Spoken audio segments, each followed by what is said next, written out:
థాయిలాండ్లో దారుణం జరిగింది. ఓ స్కూల్లో కాల్పుల ఘటన తీవ్ర కలకలం రేపింది. 8th క్లాస్ స్టూడెంట్ జరిపిన కాల్పుల్లో 6 చనిపోయారు.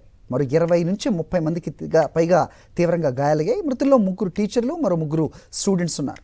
షూటర్ తనను తాను కాల్చుకుని ఆత్మహత్య చేసుకున్నట్టుగా పోలీసులు తెలిపారు.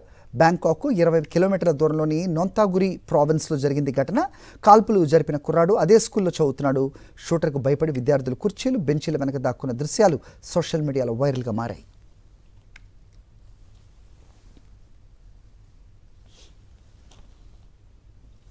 కాల్పులకు పాల్పడ్డ స్టూడెంట్ స్కూల్కు వెళ్ళడానికి ముందు ఇంట్లో తన బామ్మ, తాతలను కూడా కాల్చి చంపినట్టుగా థాయిలాండ్ ప్రజా ఆరోగ్య మంత్రి తెలిపారు.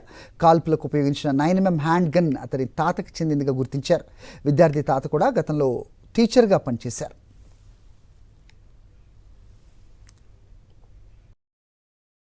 మరిన్ని అప్డేట్స్ కోసం ఛానల్ను సబ్స్క్రైబ్ చేయండి. నోటిఫికేషన్స్ కోసం బెల్ ఐకాన్ పై క్లిక్ చేయండి.